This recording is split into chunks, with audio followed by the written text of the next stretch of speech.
Before the weather cools down too much in the fall, you also want to be thinking about any of the outdoor plants that you want, considering on bringing inside for the winter. So maybe you've taken your tropicals out, put them on your deck or patio for the summertime, or maybe there's some new plants that you've had in an annual planter, or some like bougainvillea or mandevilla or that you're wondering about bringing in.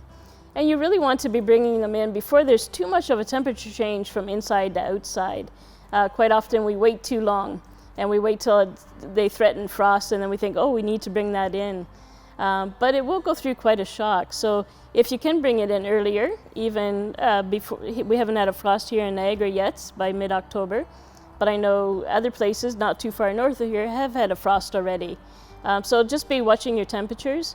Definitely you don't want any of the tropicals and that getting much under 5 degrees at night, or you may be losing them out. So if you're thinking of bringing them in, it's better even to do it while the daytime temperatures, even nighttime temperatures, are above 10 degrees. And why that is because all of a sudden if you wait until it's going to be 2 degrees outside, bring your plant in, and you're at 20-some degrees inside, it's quite a shock for the plants. The plant's already getting the signal that things are cooling down, it's kind of going dormant, and then we throw them into a very hot, dry environment. Where if you do it a little bit earlier, say by the end of September, there's not a lot of difference between inside and outside temperatures, and you'll just find that your indoor plants or maybe some annuals you're wanting to overwinter will go through less of a shock. Before you do bring them in though, a couple things you can be doing, especially if you know they've had some insect problems, whether it's spider mite or mealybug or thrips or that on it, is even be using like a safer soap, an insecticidal soap, and just be spraying your plants. Even use it as a bit of a soil drench on top of the soil. A lot of insect eggs and that can be on the surface of the soil.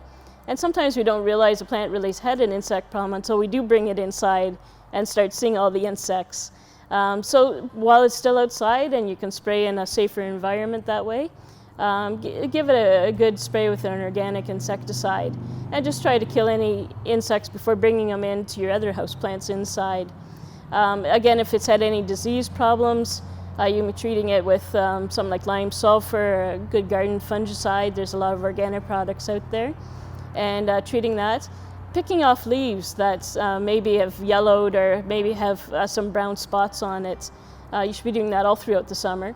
But anything that you see that has diseases and that, make sure you're picking those leaves off before bringing it inside. Once the plant is inside, it's harder to be treating it, and you don't want to be spraying too much inside. So be looking at those things beforehand. One of the things I like to do when I first bring in a house plant, especially a tropical, is even, it sounds funny, but put it into the shower for a few minutes. That way you can wash off any dust on the leaves and that sort of thing. Just kind of clean them up, refresh them. They are coming into probably a heated house at this time, and the air is going to be much drier. So they'll appreciate that kind of tropical mist you can give them.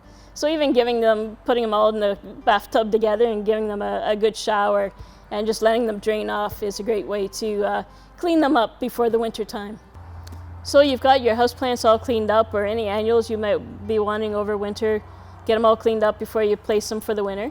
But know that when they do come inside, they're changing sunlight conditions, they're changing moisture conditions, and they will go through kind of no better term for it, but a nicky period, where you'll see them dropping a lot of leaves when they first move in.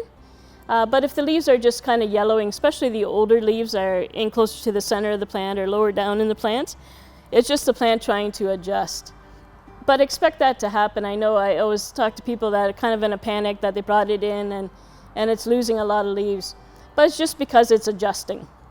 Especially if you have any of the ficus and that, anytime you move them, they'll yellow and drop leaves. But some plants will go through more of a transition. So just kind of expect that, whether it's a tropical hibiscus that you're bringing in or that, they will be going through a stressful time. Just they have to change from sunlight conditions. Even going from part shade outside to a filtered light inside is totally different light levels. So try and get it in a similar position as to what it was outside, but the outside light will always be brighter. So just expect your plant to go through that time and just be kind of watching your watering. It might be watering different than what you were outside. If it was outside in full sun, you might have been watering 2 or 3 times a week. Inside you might find that it's only needing water once a week. So just monitor your water as well, and try and get as good light for them as possible. And yeah, just as you go towards spring, start feeding them again. When you're going through that transition time when you first bring them in, they really don't need fertilizer at that time, they just need to adjust. So more into February and that, start feeding your plants a little bit more, bring them into a sunnier window if possible, and that'll get them ready for the next season.